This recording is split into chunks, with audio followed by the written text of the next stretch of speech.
বন্ধুগণ, ব্যাপারটা হচ্ছে যে আমরা দেখছি যে বাংলাদেশের যতগুলো মৌলবি আছে তারা বলছে যে যদি শিয়া মানে ইরান শক্তিশালী হতে দাও, কিন্তু যদি সে বিশাল একটা শক্তি বা পরমাণু দেশ হয়ে যায়, পরমাণু দেশ যদি হয়ে যায়, তাহলে নাকি বলে সুন্নি মুসলিমদের একটা অবস্থা খারাপ আছে।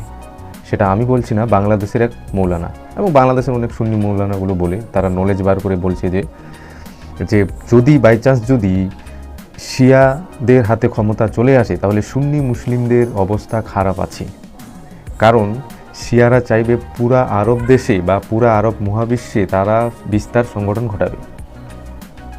আমি কিছু বুঝতে পারছি না, যদি শিয়া সুন্নি তো ওই একই মুসলিম, এদের মধ্যে যদি ভাগ থাকে, এখানেও যদি ভাগ থাকে, তাহলে ইসলাম তাহলে কোথায় আমাকে বলুন। কোনো দেশ, বিশ্বের কোনো মুসলিম দেশ ইসরায়েলের সাথে লড়তে ভয় পায়, কিন্তু একটাই শুধু দেশ আছে বিশ্বের মুসলিম দেশ, সেটা হচ্ছে ইরান। তিনি মানে ক্ষেপণাস্ত্র প্রয়োগ করে।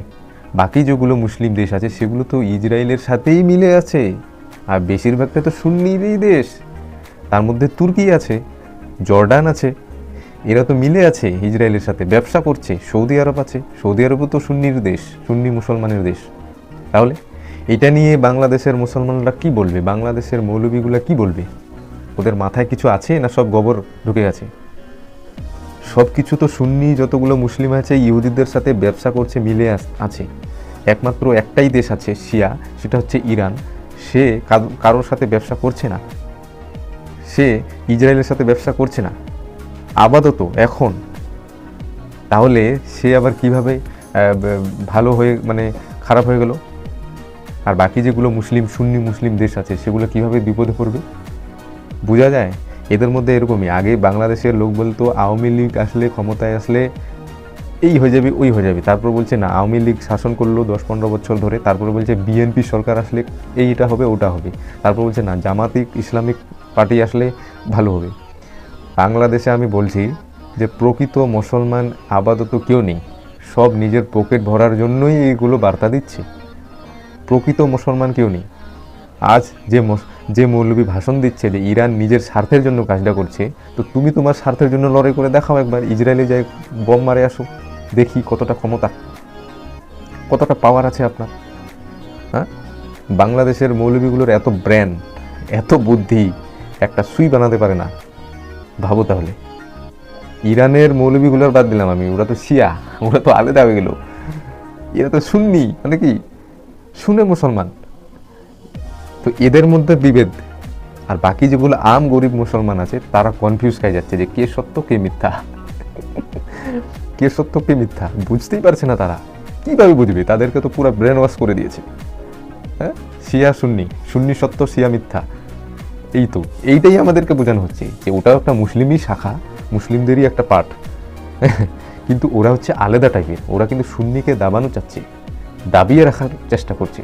এটা কে বলছে? সুন্নি মুসলিমরা। তাহলে ভাবো, এরকম যদি ভিতরেই এদের অন্দরে যুদ্ধ থাকে, তাহলে এরা জিতবে কিভাবে?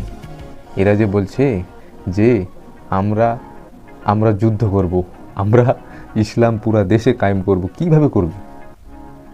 প্ল্যানিং কি? তার মানে কি ওই ঈশার জন্য অপেক্ষা করে আছে? হ্যাঁ, এতটা বুদ্ধিহীন মানুষ দেখলাম না যেটা বাংলাদেশের লোক আর পাকিস্তানের লোক এরকম বার্তা দেয়। এটা আমি এরকম বুদ্ধিহীন প্রাণী এরা। হ্যাঁ, কি বলবো, এইটাই হচ্ছে এদের মূল সমস্যা। এরা ফের খাবেও না, এরা ফের তোমার সাথে ঝগড়াও করবে, ফের তোমার প্ল্যাটফর্মেই ভিডিও আপলোড করবে। যে ফেসবুকে ভিডিও আপলোড করে মৌলবীগুলা লাখ লাখ টাকা, কোটি কোটি টাকা ইনকাম করে, সেই ফেসবুকের প্ল্যাটফর্মটা কার? একজন তো খ্রিস্টান ইহুদিদেরই। এটা বুঝতে হবে আগে, যে অ্যাকাউন্টটা তোমার বন্ধ না করে দিক আবার ফেসবুক বা ইউটিউব, তাহলে কিন্তু শেষ। হ্যাঁ, এইখানে সমস্যা হচ্ছে যে যেগুলো মুসলমান আছে তাদের সমস্যা হচ্ছে যে সে ওয়াহাবি না সুন্নি না শিয়া, কোনটা সত্য? ও বলছে মৌলানা এই কথাটা বলছে, তার মানে এটাই সত্য হতে পারে। আসলে না, আমি বলছি ভাই, তুমি যদি সত্য থাকো তুমি সেটাই সত্য, এইসব ভারকাবাজি ইসের পাল্লায় পড়ো না।